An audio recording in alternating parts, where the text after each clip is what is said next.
Havana welcomed me with its sticky air and an unusual aroma that was difficult to pin down, a mix of the ocean, cigars, and something sweet yet slightly bitter. I arrived early in the morning, and the city appeared to be in a state of slumber, as if it were just beginning to stir from a restful night. A travel bag hung over my shoulder, accompanied by a mounting sense of anxiety intertwined with eager anticipation. There were meetings to attend, opportunities to explore, and various tasks to manage, but above all else, there was Lena. She awaited me at the airport exit, her black hair slicked back into a tight bun, her expression stern and devoid of any emotion. At that moment, I had no idea that her frosty demeanor would pose a challenge for me. "Ethan?" she inquired, her voice lacking warmth, reminiscent of a customs officer checking someone's credentials. "Yes," I replied, attempting to flash a friendly smile, only to realize my hand was suspended in midair, reaching out to her. Lena didn't offer her hand or share any greeting or light-hearted banter. Instead, I perceived an air of weariness mingled with a subtle hint of interest, almost imperceptible. As the local coordinator for the festival, I required her assistance to navigate the organizational complexities I was oblivious to. However, in mere moments, I sensed an undercurrent between us that transcended mere business. It was an invisible, fragile thread of tension, as if we were both waiting for the other to take the initial step. "I've arranged a car for you," she said, her gaze diverted as if concealing her true feelings. Her voice was firm, almost icy, yet there was something about it that made me feel uneasy. Her English was flawless, but there was a subtle Cuban lilt that added warmth to her words. "Thank you," I responded briefly, an unsettling emotion stirring within me. Was it fear? Or perhaps a sense of foreboding? As we walked toward the car, I struggled to find the right words. The silence stretched between us, lingering a bit too long for a simple transition from one point to another. Once inside the car, Lena turned to me. "What do you think of Havana?" she asked, as if she were testing me. "I haven't had the opportunity to really experience it yet," I admitted, glancing out the window at the vibrant houses, their colors faded like old photographs. Everything around me felt oddly familiar yet new, like a scene from a forgotten dream. For the first time during our conversation, Lena smiled, but it was a smile laced with unspoken meaning. "I think you should get to know it better. Would you like to go for a walk this evening?" Her words sent a shiver down my spine. The invitation felt too straightforward, too casual, but the tone suggested it was more than just a casual stroll. At that moment, I sensed there was something deeper between us than merely a shared interest in art and the festival. In her gaze flickered a challenge, and I understood. She wanted to gauge my reaction. "Of course," I replied, my heart racing as if I already sensed the unexpected awaiting me. We made our way to the city center, where streets buzzed with both tourists and locals. It felt as if something inevitable loomed just around every corner. However, it wasn't until I spotted a man in a gray shirt following us for the third time that I felt a faint tremor under my skin. He appeared to be just another passerby, but his stare was too intense, too focused. I chose not to mention it to Lena, yet the unease within me continued to intensify. Meanwhile, my phone vibrated in my pocket. It was Sophie, my girlfriend who remained back home. I couldn't ignore her calls, despite her voice recently sounding cold and distant, filled with notes of frustration and dissatisfaction. She talked about work issues and financial struggles, and I realized my thoughts lingered between her concerns and our uncertain future. But at that moment, as I looked at Lena, I recognized that I was in Havana, standing at a crossroads where every path felt both right and wrong. Just then, Lena turned to me and casually asked, "Would you like a drink?" "I know a great place." I nodded, and we headed to the nearest bar. As she began to share stories about her life, I sensed our conversation drifting into risky territory. "You know," she said, flashing that peculiar smile of hers, "I think we need to stick together if you want to make it here." Her eyes sparkled, and my heart raced. No matter how hard I tried, I couldn't shake the feeling that something was off. I understood that this moment marked the beginning of something more than just a casual evening in Havana. Morning arrived unexpectedly, and I awoke in my hotel room with a creeping sense of unease that became nearly tangible. The shadows of Havana concealed more than I had anticipated. The city seemed to whisper warnings just beyond my comprehension. I struggled to grasp what the evening with Lena had left behind, a peculiar aftertaste. I recalled how she had looked at me when she uttered those words in the bar. Stick together. Her tone was soft yet laden with doubt. I woke several times during the night, her image replaying in my mind. What did she truly mean? And why had I agreed to visit her at her home? The day unfolded with business meetings, organizational tasks, and hurrying through the sweltering streets. Lena was present, but her demeanor had shifted. Her smiles were restrained, her glances more businesslike, with no trace of the previous night's familiarity. She appeared tense, though she masked it behind a professional facade. At times, it felt as if she were intentionally avoiding my gaze. Yet, when our eyes did meet, I caught something peculiar in hers, perhaps anxiety or a hidden agenda. "There's a dinner at my place tonight," she stated at the end of the day, following our meeting with festival representatives. Her tone was dry, as though it were merely a standard business invitation. Still, I detected a hint of hesitation, a barely discernible trace of doubt. "Should I come?" I asked, striving to sound casual while uncertainty churned within me, as if invisible strings were pulling me in the wrong direction. "Of course," she replied quickly, a faint smile gracing her lips. "We need to discuss some important details regarding the festival." Yet that smile didn't quite reach her eyes, as if she were concealing something significant. By evening, I found myself standing in front of her house, an old yet well-maintained mansion showcasing colonial architecture, complete with wooden shutters and wrought iron grills. The sky was draping itself in gray clouds, hinting at impending rain, but I sensed that this shadow wasn't just coming from the weather. Lena opened the door and welcomed me inside, her eyes softer than before.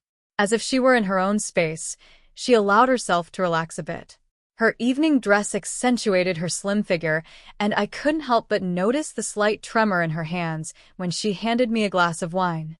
We settled at a small round table, and our conversation flowed easily, first discussing business, then transitioning to art. With each sip of wine, I felt the barrier between us begin to crumble, as our exchange grew increasingly personal. She opened up about her life, recounting her childhood, her troubled marriage, and her career filled with tough choices and compromises. "I always felt alone," she confessed, her eyes shimmering in the dim room light. "Even during my marriage, I felt distant from everyone, as if I were living behind a glass wall where I could see but never touch." There was a genuine pain in her voice that stirred a sudden urge in me to support her. I recognized that feeling of isolation, being beside someone yet still feeling utterly alone. I instinctively reached for her hand. A light touch, merely a fleeting gesture of comfort. But her skin felt warm, almost feverish, and that small act seemed to cross an invisible boundary. Lena looked up at me, her eyes filled with anxiety, yet laced with a glimmer of hope. Before I knew what was happening, I leaned in and kissed her. A jolt of electricity coursed between us. She reciprocated the kiss, but abruptly pulled away, her gaze reflecting a whirlwind of emotions. She stared at me as if she were at a loss for words. In her eyes, I discerned a mixture of fear, desire, and pain, like a complex, multi-layered painting. She stood up and walked into another room, leaving me bewildered at the table. My emotions felt like they were pulling me apart. I understood that I had crossed a line and that something fundamental had shifted between us, yet I couldn't quite grasp what I truly wanted. My heart raced, my thoughts tangled in confusion. A few minutes later, Lena returned, her expression serious, though I noticed a slight tremor in her hands. She spoke softly, almost in a whisper. That was a mistake, but her tone was uncertain. In her eyes, I sensed more than just regret, perhaps a flicker of hope or even a challenge. We both knew the situation was becoming increasingly complicated, and there was no turning back to the way things had been. Yet, we couldn't predict where this new path would take us. All I understood was that this evening had transformed us both. The game was afoot, but its rules were ambiguous, along with who might emerge as the victor or the vanquished. The following day loomed thick with tension.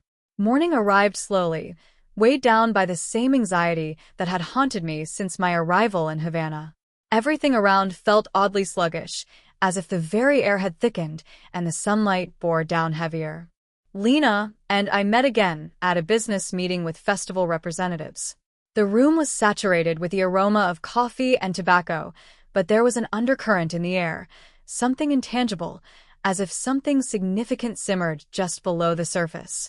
While Lena maintained her professionalism, I couldn't help but notice every little movement, every nervous gesture she made.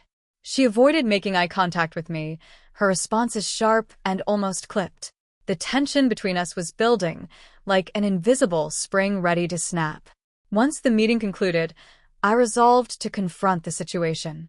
I could no longer endure the secrecy and half-truths. I needed clarity. Why was she acting so peculiarly? Why did she sometimes draw closer to me only to push me away? We exited the building, and as I followed her, I decided it was time to speak up. "Lena," I called out, attempting to sound composed even though my heart raced. She slowed her pace but didn't stop or turn around. "What?" Her voice was curt, as if she anticipated my question. "I need to understand." I hesitated, unsure of how to articulate my thoughts. "Why all of this? Are you hiding something?" She halted suddenly, as if my words had struck her, turning to face me. In her eyes, I glimpsed a fleeting irritation, quickly replaced by something deeper, almost desperate.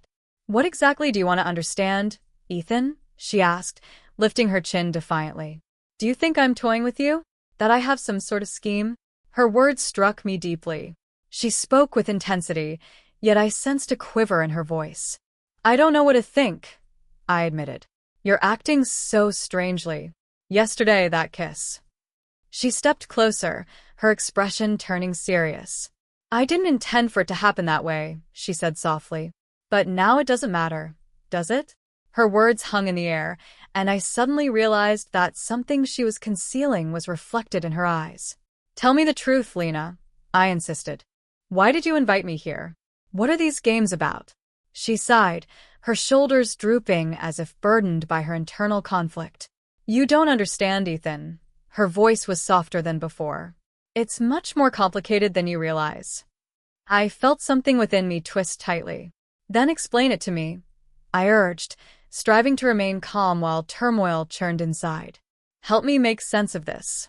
She glanced away, searching for something or someone that wasn't there. Then, as if reaching a decision, she said, "Fine. Meet me tonight at a quiet cafe by the ocean. I'll explain everything there."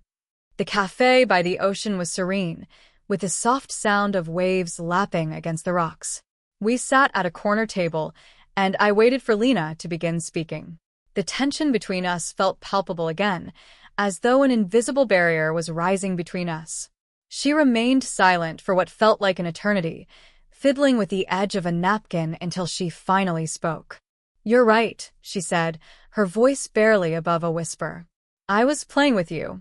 I used you to secure my position, to shield myself from those who sought to undermine me. But it's not what you think. I never wanted this." I gazed at her, and in her eyes, I spotted something that made me freeze. Anger and disappointment clashed with something that felt almost genuine. "So, you were just using me?" I asked, bitterness swelling inside me. Lena shook her head. "No." Everything spiraled out of control," she said, her eyes glistening with unshed tears. "When I realized you were beginning to trust me, it was already too late. I didn't know how to stop. And now, I'm at a loss for what to do." Her voice quivered, and my anger began to shift to confusion. "Why can't you be honest?" I exclaimed. "Why can't you just tell me what's really happening?" Lena looked at me, and I saw fear reflected in her eyes. "Because I don't know myself," she whispered. "I'm confused. Everything went wrong. I thought I could manage the situation, but it turned out that you—" She didn't finish her thought. Instead, she stepped closer, her eyes brimming with tears, and suddenly, I felt her hand touch mine.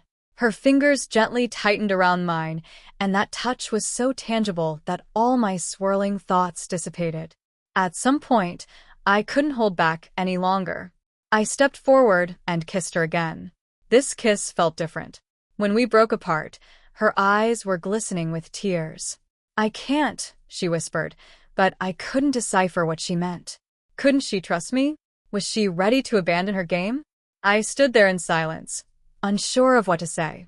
Inside, everything was upside down.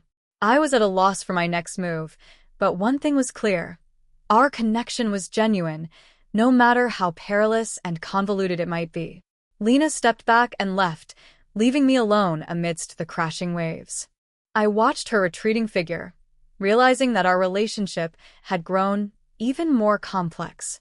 I wanted to pull back, to forget everything, but something within me drew me back to her, to this mystery, to this woman who was dismantling everything I thought I understood about myself and the world. She was gone, and I stood there, acutely aware that everything had become much more complicated. I looked out at the sea, which seemed to beckon me, inviting me to step into the unknown. The following morning, I was jolted awake by a knock on my hotel room door. Expecting a hotel employee or a courier, I was surprised to find Darius, one of the festival organizers. He was a senior manager with sharp eyes that always felt too perceptive. His expression was grim, as if he bore bad news. "We need to talk," he stated, skipping the pleasantries. I invited him in, trying to fathom what could be wrong. "What's going on?" I asked, attempting to keep my voice steady, though my heart raced. Darius entered the room and shut the door behind him, his gaze assessing me, as if weighing how ready I was for his revelation. "There are rumors," he began cautiously. "Some troubling rumors.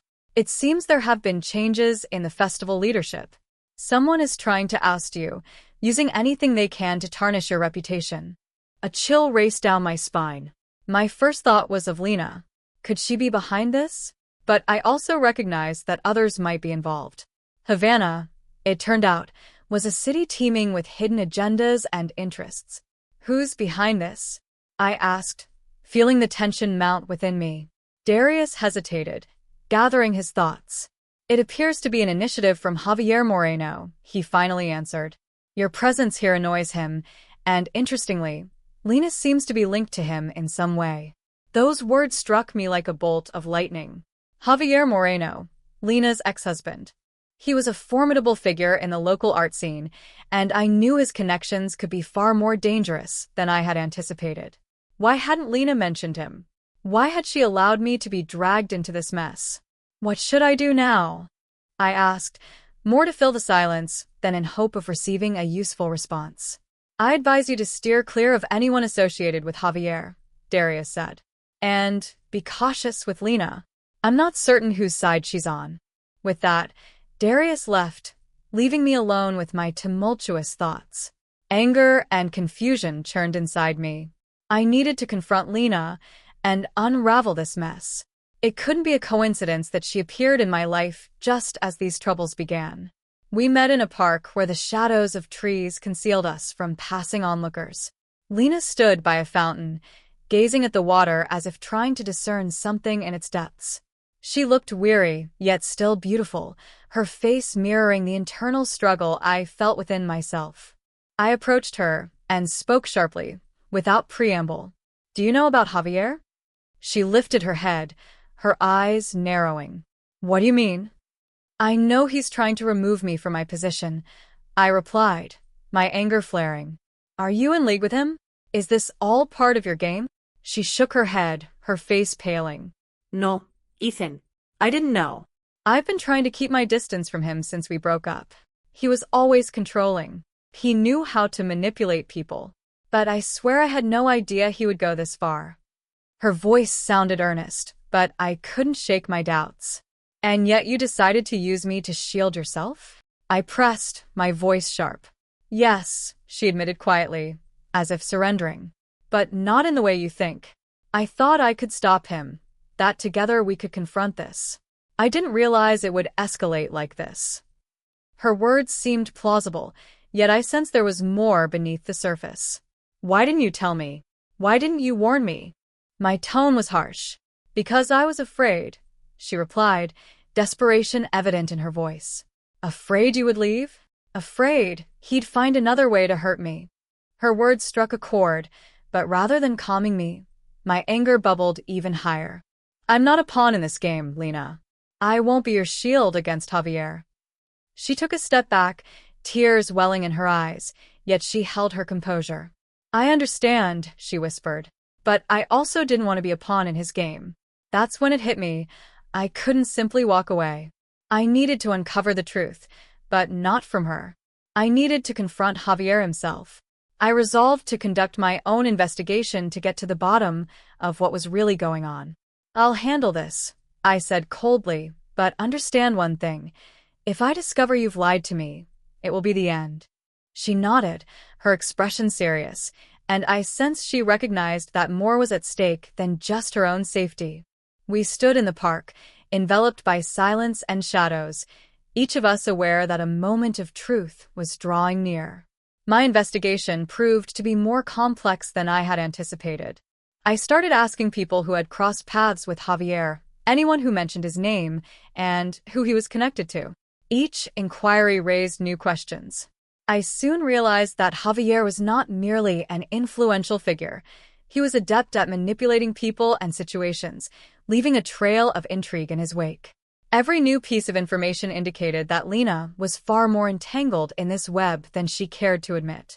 Yet, I could also see her efforts to escape her past from this man who seemed to have a firm grip on her. My inner demons resurfaced as I grappled with the desire to uncover the truth, alongside the fear that the truth might shatter everything I believed. With every conversation or encounter with Lena, I felt our connection becoming more entangled and profound.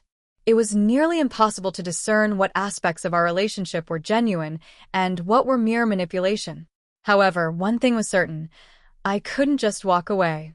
I had become embroiled in a high-stakes game, and I was determined to see it through to the end. I recognized the moment of truth had arrived when Javier Moreno stood before me, an assured man with a piercing gaze and a thin smile that ignited a surge of anger within me. We met in his office, where cold light streamed through narrow windows. He appeared perfectly calm, as if everything around him was under his complete control. Ethan, it's a pleasure to finally meet you, he said, his voice steady, but I sensed an underlying threat, like a taut string ready to snap. I've heard many good things about you. I felt my anger intensify. So, this is what it's about. You're still trying to control her, aren't you? His expression remained impassive.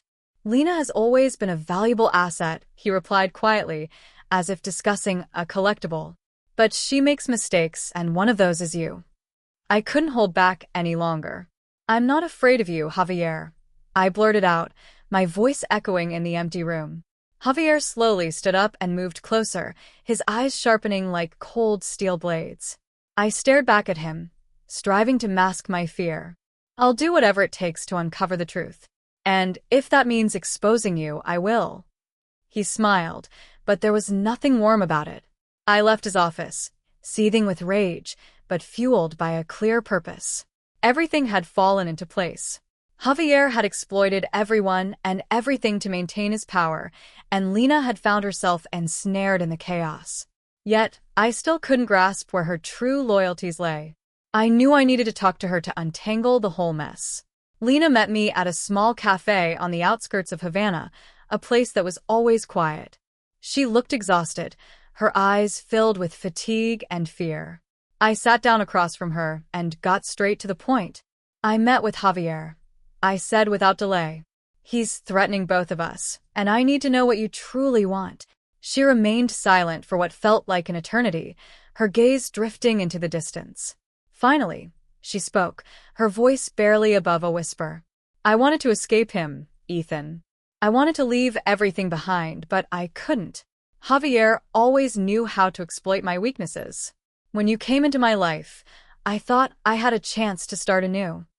But everything fell apart. I saw the pain in her eyes, her hands trembling slightly. You used me, I accused, not softening my tone. But why couldn't you just be honest with me from the beginning? She looked at me, her eyes shimmering with tears. Because I was afraid, she whispered. I was afraid of losing this last opportunity. You were different, Ethan. I thought I could be real with you, but Javier, he was always there, like a shadow looming over me. I sighed, feeling my anger gradually give way to understanding. What now? I asked. Do you want to stay with him or not? She interrupted me, her voice firm. I can't return to him, but I also can't remain in this city. Everything here is tied to him, his power, his manipulations. I need to leave. Something tightened within me. What about me? I asked, even though I suspected I wouldn't like the answer. She shook her head. You need to stay, Ethan. You have a job, a career. You don't need to run away like I do. But if I stay, he'll never leave us alone. I knew she was right. I could see the determination in her eyes, and I understood that she had made her choice. Yet it was a choice that left me feeling adrift. I didn't want to lose her, but I recognized that our relationship was too perilous for both of us. Then go, I said, the weight of my words heavy. But know that I'll never stop thinking about you. She reached out, and I felt her fingers brush against mine. Thank you, Ethan, she whispered. You've given me hope that I could escape this. And I will never forget you. We sat in silence, gazing at one another, both aware that this was goodbye. Lena rose, and I watched her walk away, her figure melting into the crowd. I understood this was the end, yet I also knew it was the beginning of something new for both of us. I remained in Havana. Javier vanished from my life as abruptly as he had entered it, as if he realized he could no longer manipulate me. The festival continued successfully despite the challenges. I chose to stay in this strange yet captivating city, brimming with mysteries and secrets. Standing by the ocean, I breathed in the salty air, feeling the waves crash against the shore as if washing away all traces of the past. I experienced a blend of liberation and loss. I knew Lena was somewhere far away, yet an air of uncertainty lingered between us. The sensation that this was not truly the end weighed heavily on me. I wasn't sure where this new path would lead, but I was ready to face whatever life had in store. Havana, with its shadows and enigmas, had become my new home, and I was prepared to start over, no matter what came next.